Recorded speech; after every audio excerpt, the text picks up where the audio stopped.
नमस्कार दर्शक बंधु आपण को आम चैनल को स्वागत।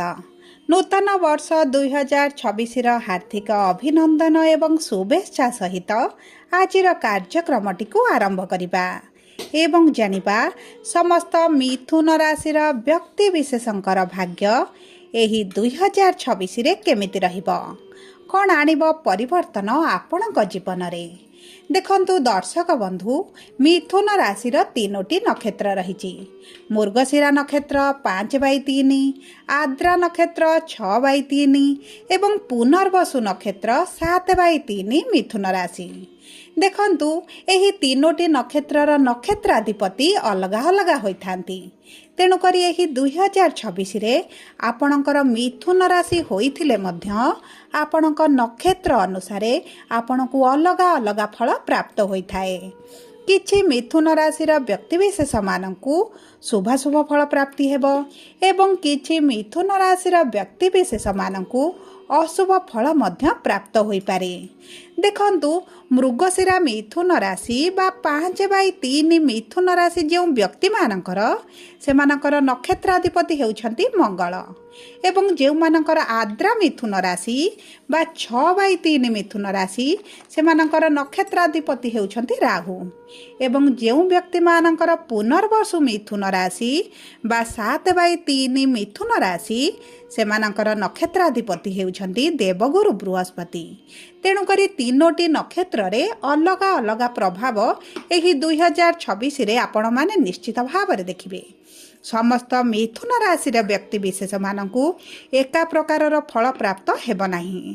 तेबे आसंतु जानिबा आपणकर एही 2026 रे नक्षत्र अनुजाई की प्रकार प्रभाव पड़िबा पई जाउछि, केउ समयटी आपणक पई शुभदायक रहिबो एवं केउ समयटी आपणक पई अशुभदायक रहिबो एवं ता सहित जानिबा आपणकर राशि जहाँ भी हेउना काहेकि जदि आपणकर लग्न मिथुन होइथाए तेबे मध्य आपणक जीवन रे लग्न अनुसारे निश्चित भाव रे प्रभाव पड़िबो। देखंतु जदि आमे मोटामोटी भाव रे देखिबा तेबे 2025 रे आपणकर स्वास्थ्य समस्या रहिथिला। आपण आर्थिक समस्या दे गति करुथिले, आपण ऋण आनिथिले किंतु ऋणटी को सुझी पारु नाहंती। आपणक परिवार रे खुशीर वातावरण रही नाही। आपणकर अजथा खर्च गुडाए बढ़ी जाउछि। विद्यार्थी माने शिक्षा क्षेत्र रे बहुत अधिक समस्या मध्य देखुछंती एवं बहुत गुड़िए मिथुन राशि व्यक्ति विशेषकर चाकरी चली जाइछि, चाकरी रे समस्या रही, चाकरी रे अस्थिरता रही एवं ता सहित संतान संतति को नहीं बहुत गुड़िए मिथुन राशि दंपति माने मध्य चिंतित रहउछंती।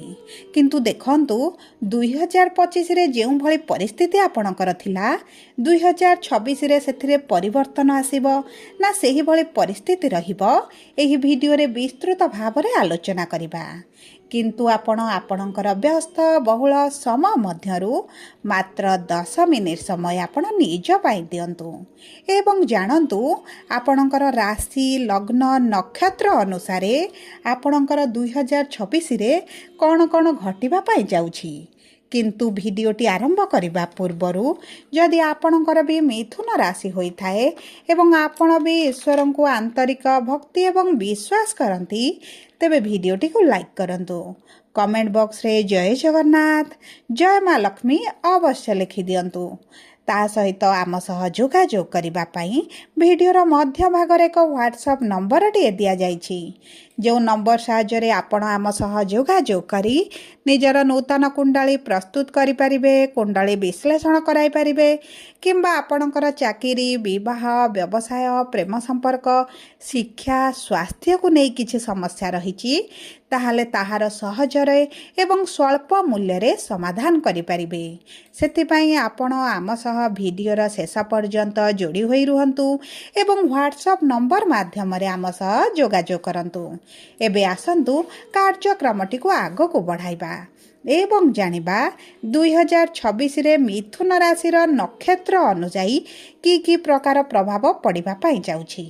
देखंतु आपणक मिथुन राशिर स्वामी बा रस्याधिपति हेउछंती बुध, जी हेउछंती ज्ञान बुद्धि विवेक कारक ग्रह एवं आपणक राशिर नवम गृहरे एही संपूर्ण वर्षटी राहु विराजमान होइछंती एवं दशम भावरे शनि आपणकर संपूर्ण वर्षटी विराजमान रहिबे। देखंतु शनि हेउछंती कर्मर कारक ग्रह एवं आपणक कर्मर गृहरे विराजमान करिछंती, तेणु करी एही वर्षटी आपण कर्म प्रवणता हेबे। जदि आमे देखिबा 12टी जाक राशि को, तेबे आपणक राशि बा मिथुन राशिर व्यक्ति माने सबुठारु अधिक कर्म प्रवण रहिबे। आपणक कर्म क्षेत्र रे सफलता प्राप्ति हेबो। नूतन कार्य जदि आरंभ करिबा पई चाहुचंती तेबे मध्ये आपणकर सहजरे होई जिवो।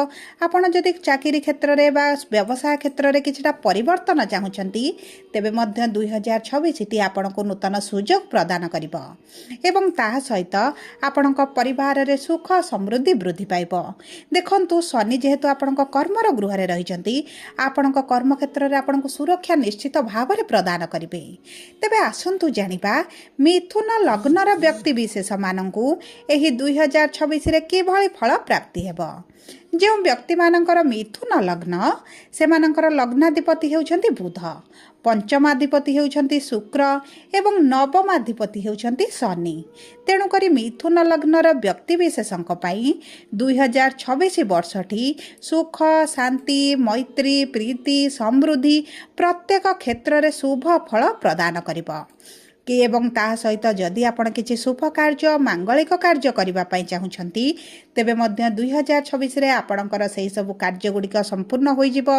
जो माने विवाहर योजना रे रहिचंती, विवाह पई चेष्टा करूचंती, सेमानकर विवाह मध्य होई पारे किंबा आपणकर नूतन कार्य नूतन घर गाड़ी जान वाहन क्रय करिबा पई चाहुछंती तेबे मध्य आपणक पई 2026 टी अति शुभदायक रहिछि। तेबे अधिकरु अधिक शुभ फल प्राप्ति पई आपण प्रत्येक दिन स्नान परे तुलसी मूलरे जल अर्पण करंतु। ओम नमो भगवते वासुदेवाय मंत्रटी को प्रत्येक दिन जप करंतु। विशेष भाव में यही उपायटी मिथुन लग्नर व्यक्ति विशेषଙ୍କ ପାଇଁ रहिछि। आपणकर राशि जहाँ हेउना काहेकि जदि आपणकर लग्नटी मिथुन होइथाए तेबे एही सबु प्रतिकार एही सबु उपाय गुडिक कले आपणको बहुत अधिक शुभाशुभ फल प्राप्ति हेबो। एबे आसंतु जानिबा नक्षत्र अनुसार आपणक मिथुन राशि रे किभଳି प्रभाव पड़िबो एही 2026 वर्ष रे। देखंतु सर्वप्रथम हेउछि मृगशिरा मिथुन बा 5/3 मिथुन राशि।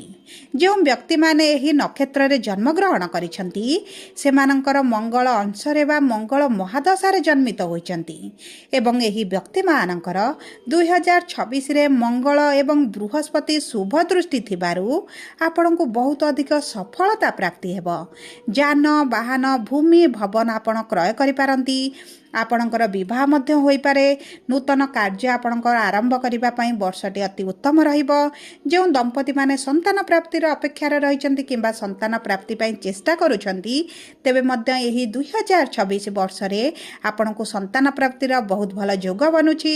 ता सहित जो व्यक्ति माने विदेश जिबा पई चाहुथिले शिक्षा पई हेउ चाकरी पई हेउ सेमानक पई मध्य 2026 वर्षटी नूतन मार्ग आपणक पई प्रशस्त करिबो। ता सहित जो माने विद्यार्थी अछंती सरकारी चाकरी पई चेष्टा करूछंती परीक्षा देउछंती इंटरव्यू देउछंती एवं पूर्वरु विफलता देखुथिले सेमानंकु मध्य एही 2026 रे सरकारी चाकरी प्राप्त हेबार बहुत अधिक संभावनाटी रहिछि। एबे आसंतु जानिबा आद्रा मिथुन बा 6/3 मिथुन राशिर व्यक्ति विशेषंकर एही 2026 वर्षटी केमिति जिवो। देखंतु एही नक्षत्र रे जन्मित व्यक्ति माने राहु अंशरे बा राहु महादशारे जन्म ग्रहण करिथांती एवं एही 2026 वर्ष रे राहु आपणकर खराब स्थिति रे अछंती पीड़ित अछंती जे कारणरू आपणक उपरे दुर्नाम लागि पारे आपणकर मानहानि सम्मान हानि मध्य घटी पारे। सेति प्रति आपणको सचेतन रहिबाको पड़िबो, सजग रहिबाको पड़िबो। झगड़ा गंडगोल परिस्थिति ठारू आपणको दूरकु रहिबाको पड़िबो। विशेष भाव में जो व्यक्ति माने प्रेम संपर्क रे अछंती सेमानकु तो बहुत अधिक सचेतन रहिबाको पड़िबो, नचेत आपण ठकामिर शिकार होई ହୋଇପାରନ୍ତି, ବଦନାମର ଶିକାରୀ ହୋଇପାରନ୍ତି। ତେଣୁକରି ଦେଖନ୍ତୁ ଏହି ବର୍ଷଟି ଆପଣଙ୍କର ସ୍ୱାସ୍ଥ୍ୟ ସଠିକ୍ ରହିଲେ ମଧ୍ୟ ଆପଣଙ୍କର ଏହିସବୁ ପରିସ୍ଥିତି ଠାରୁ ଯଦି ଦୂରରେ ରୁହନ୍ତି, ସତର୍କ ରୁହନ୍ତି, ତେବେ ଆପଣଙ୍କ ପାଇଁ 2026ଟି ଉତ୍ତମ ରହିବ। କିନ୍ତୁ ଅଶୁଭତ୍ୱକୁ ଦୂର କରି ଶୁଭାଶୁଭ ଫଳକୁ କିଭଳି ବଢ଼ାଇବେ, ସେଥିପାଇଁ ଭିଡ଼ିଓର ଶେଷ ଭାଗରେ ଆପଣଙ୍କ ପାଇଁ କିଛିଟା ସହଜ ଉପାୟ ମଧ୍ୟ ପ୍ରଦାନ କରିବି। ଏବେ ଆସନ୍ତୁ ଜାଣିବା ପୁନର୍ବସୁ ମିଥୁନ ରାଶି ବା 7/3 ମିଥୁନ ରାଶି ବ୍ୟକ୍ତିଙ୍କର 2026 ବର୍ଷଟି କେମିତି ରହିବ। ଦେଖନ୍ତୁ, ଏହି ନକ୍ଷତ୍ରର ବ୍ୟକ୍ତିମାନେ ଗୁରୁ ଅଂଶରେ ବା ଗୁରୁ ମହାଦଶାରେ ଜନ୍ମଗ୍ରହଣ କରିଥାନ୍ତି ଏବଂ 2026 ବର୍ଷରେ ଗୁରୁ ଆପଣଙ୍କ ପାଇଁ ଉଚ୍ଚସ୍ଥ ରହିବେ ଏବଂ ଦ୍ୱିତୀୟ ଅର୍ଦ୍ଧରେ ଆପଣଙ୍କର ଦ୍ୱିତୀୟ ଗୃହରେ ବିରାଜମାନ କରିବେ। ତେଣୁକରି ଆପଣଙ୍କର ଯାହା ବି ମାନସିକ ଦୁଶ୍ଚିନ୍ତା ରହିଛି ତାହା ଦୂର ହୋଇଯିବ। ଆପଣଙ୍କ ପରିବାରରେ ସୁଖ ସମୃଦ୍ଧିର ବୃଦ୍ଧି ଘଟିବ। ଆପଣ ପରିବାର ଲୋକଙ୍କ ସହିତ ସୁଖଦ ସମୟ ଅତିବାହିତ କରିବେ। ଯେଉଁ ବ୍ୟକ୍ତିମାନେ ସନ୍ତାନ ସୁଖରୁ ବଞ୍ଚିତ ରହିଛନ୍ତି, ଏହି ବର୍ଷ ସନ୍ତାନ ପ୍ରାପ୍ତି ହୋଇପାରେ। ଆପଣଙ୍କ ଆର୍ଥିକ କ୍ଷେତ୍ରରେ ଯାହା ବି ସମସ୍ୟା ଚାଲିଛି ସେଥିରେ ଆପଣ ପରିବର୍ତ୍ତନ ଦେଖିବେ। ଆର୍ଥିକ କ୍ଷେତ୍ରରେ ସଫଳତା ପ୍ରାପ୍ତି ହୋଇପାରେ। କର୍ମକ୍ଷେତ୍ରରେ ଆପଣଙ୍କୁ ଜବରଦସ୍ତ ପରିବର୍ତ୍ତନ ମିଳିବ ଏବଂ ଦେଖନ୍ତୁ, ଏହି ବର୍ଷ ଆପଣ ଯଦି କିଛି ନୂତନ କାର୍ଯ୍ୟ ଆରମ୍ଭ କରିବେ ତେବେ ମଧ୍ୟ ଆପଣଙ୍କୁ ବହୁତ ଅଧିକ ସଫଳତା ପ୍ରାପ୍ତି ହେବ। ଯେଉଁ ବ୍ୟକ୍ତିମାନେ ପ୍ରେମ ବିବାହ କରିବା ପାଇଁ ଚାହୁଁଥିଲେ କିମ୍ବା ଦ୍ୱିତୀୟ ବିବାହ କରିବା ପାଇଁ ଚାହୁଁଥିଲେ, ସେମାନଙ୍କ ପାଇଁ ମଧ୍ୟ 2026ଟି ବହୁତ ଅଧିକ ଶୁଭଦାୟକ ରହିଛି। ସବୁ ପରେ ଅଶୁଭତ୍ୱକୁ ଦୂର କରି ଶୁଭାଶୁଭ ଫଳକୁ ବୃଦ୍ଧି କରିବା ପାଇଁ ଆପଣ ପ୍ରତିଦିନ ସ୍ନାନ ଜଳରେ କିଛି କ୍ଷୀର ଏବଂ ହଳଦୀ ମିଶାଇ ଯଦି ସ୍ନାନ କରନ୍ତି, ଆପଣଙ୍କ ପାଇଁ ଶୁଭଦାୟକ ରହିବ। କିମ୍ବା ଆପଣ ଯଦି କ୍ଷୀରରେ କିଛି ହଳଦୀ ମିଶାଇ ପାନ କରନ୍ତି, ତେବେ ମଧ୍ୟ ଆପଣଙ୍କୁ ଶୁଭାଶୁଭ ଫଳ ପ୍ରାପ୍ତି ହେବ। ଆପଣ ପ୍ରତିଦିନ ତୁଳସୀ ମାତାଙ୍କର ସେବା କରନ୍ତୁ। ବିଷ୍ଣୁ ସହସ୍ରନାମ ପ୍ରତିଦିନ ପାଠ କରନ୍ତୁ ବା ଶ୍ରବଣ କରନ୍ତୁ ଏବଂ ଆପଣଙ୍କ ରାଶିର ସ୍ୱାମୀ ବୁଧଙ୍କର ବୀଜ ମନ୍ତ୍ର 108 ଥର ପ୍ରତିଦିନ ଦିବା ସମୟରେ ପାଠ କରନ୍ତୁ। ଏହା ଆପଣଙ୍କ ପାଇଁ ଶୁଭଦାୟକ ରହିବ। ଯଦି ଆପଣଙ୍କର ମିଥୁନ ରାଶି ହୋଇଥାଏ, ତେବେ ଭିଡ଼ିଓଟି କିଭଳି ଲାଗିଲା କମେଣ୍ଟ ବକ୍ସରେ ଲେଖି ଜଣାନ୍ତୁ। ଯଦି ପ୍ରଥମ ଥର ଆମ ଚ୍ୟାନେଲକୁ ଆସିଛନ୍ତି, ଚ୍ୟାନେଲଟିକୁ ସବସ୍କ୍ରାଇବ୍ କରନ୍ତୁ। ପାଖରେ ଥିବା ବେଲ୍ ଆଇକନକୁ ପ୍ରେସ୍ କରନ୍ତୁ। ଧନ୍ୟବାଦ।